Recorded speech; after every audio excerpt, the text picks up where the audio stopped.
Tapos hanggang safety shoes.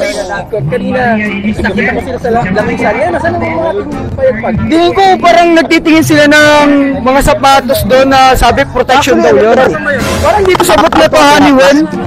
Ay, ito sila! Ito eh.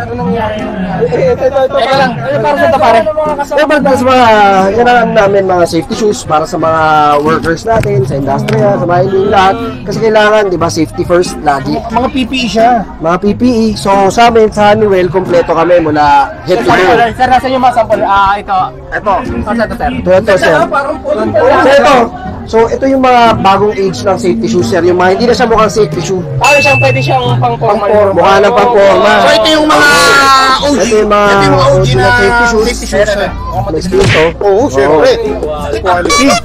Matigas yan. Ano, kinakarbon mo ba? Ito naman yung ito naman yung kumbaga pamporma. Ayan. Pamporma. Tapos ito, hindi lang pamporma, lightweight na siya. Kung alam mo kung naalala nyo dati yung mga lumang safety shoe, di ba? Bakal, may bakal. Ito yung mga medyo mas natin, high-end.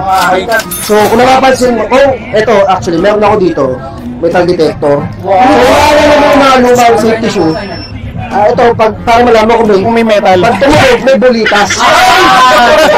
Ay, buti yan. Buti. May bulitas. Ito, saka ito. Ito mo, wala na siyang bakal. Ano na siya, so hindi na siya tumutunog. So, magang. So, magang. Tapos pag nasa airport ka, hindi mo na kailangan ko ba rin. Kasi sir, hindi siya pero sir, tanong ko lang, di ba safety shoe siya? Tapos magaan siya, wala siyang metal, bakit ganito pa rin katigas yung quality niya? So, ito, carbon composite. So, alam mo yung carbon fiber, diba?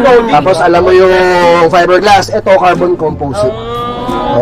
So, in truth, actually, mas matibay pa sa bakal to. Pero ito naman, sir, ito yung tanong ko, sir.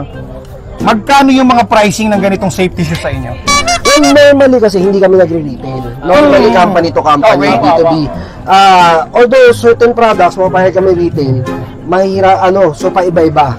Katulad to, sa mga less than 2,000 to, ito normally sa mga less than 3. Mura lang. Yun nga lang, pagdating natin dito, medyo iba pricing na. Katulad to, sumisipa to ng mga 14 to 15. Sumisipa. Pero sa 14 to 15, mas mura pa rin siya sa Jordan mo. Yung Jordan mo, walang ginagawa. Pero, ang kagaibahan nito, sir, kahit pa ito'y sumisi pa, hindi ito pwede pang expressway. Pwede kung sakay kayo. Ito pinag-motor to eh. Ito pinag-motor to, sir. Ito pinag-motor to. Shoes, ano pa ba yung pwedeng makita ng mga viewers natin sa Honeywell? Sa global brand. So, we have personal protective equipment from head to toe. So, andyan yung mga respirator natin. Pakita mo, sir. Hard hats, respirators, eye shields, protection, sa company, yung mga visor, yung mga spectacles, safety glasses. Pag mga nag-grind ka, mga grinding. Saka yung ordinary nag-rides kayo, at risk kayo ng mga yung mga hayop-hayop na maliliit. Pwede ka mag-safety glasses. Ito, foreign material. Saka ang maganda rito, kuwari nagra-ride ka, di ba? Kaysa yung normal na naka-shades ka lang. Pag naka-shades ka kasi, tapos kuwari may maliit na bato. Tapos nakatangat, mainit, nagra-ride ka, nakataas yung visor ng helmet mo. Pag naka-shades, di ba normally, tapos mag-shades ka lang para magaan, mahangin pa rin. Pag shades mo, natamaan ng bato. Basag lang yan, lulusot din sa mata mo. So ito, kahit mga bato, mga bulitas, kaya mga mag-survive. Ito medyo over the glass ang tawag dito pagkatulad kung nakasalamin ka. Pag bulag ka. Pwede siyang ikot lang? Hindi, ito, over the glass. OTG talaga tawag dito, over the glass. Pag nakasalamin ka. Kasi ako, hindi ko pwede ko ba rin to, bulag ako eh. Hindi to headset hindi to headset na sinasabi mo. So, kagaya ko dati from Metal Stamping Company. So, isa to sa mga ginagamit ng mga operators namin. Siyempre, alam nyo kung ganong kaingay ang press machine pag bagsak niyan. So, siyempre, protection sa ating mga tenga. Saan pa pwedeng gamitin to, sir?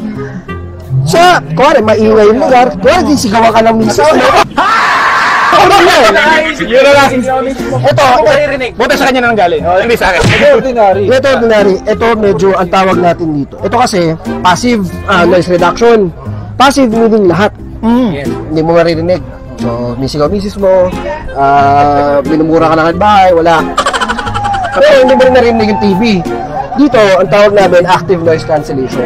Grabe. Ang different ng passive sa active, ito, so yung normal noise level, ganito, nag-uusap lang tayo, marinig mo lahat. Pero pag nagpaputo ka na ng baril, binagil ka na ng misis mo, nabablock na yung ingay. So, maingay talaga siya sa loud noise na Oh, talaga. loud to shield ka from excessive noise. Di ba sir, di ba normal decibels natin 20, tama ba? Sa mga 20 lang, so pagdating mo lang, above that, dangerous na eh. So, actually may grades sila. Hindi ko may grades sila eh, kaya di ba meron ganito lang yung plugs.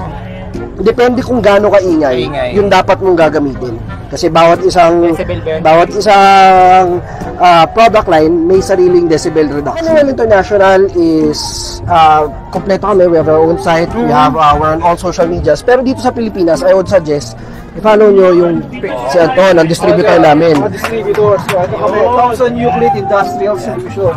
So ayan mga ka-idol, i-press na lang natin sa screen ni TV Rides ni Lods. Ito yung kanilang contact numbers for more details na gusto nyong malaman sa Honeywell. So, kontakin nyo lang si Sir Anton Orsay. So talaga. Ayun na!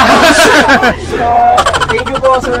And thank you. More power sa Honeywell. Ayan, so yun, sa lahat ng mga viewers natin yan, ang ETV Rides ni Lods, maglalakbay, Food Trippers TV at sa buong team Payagpag.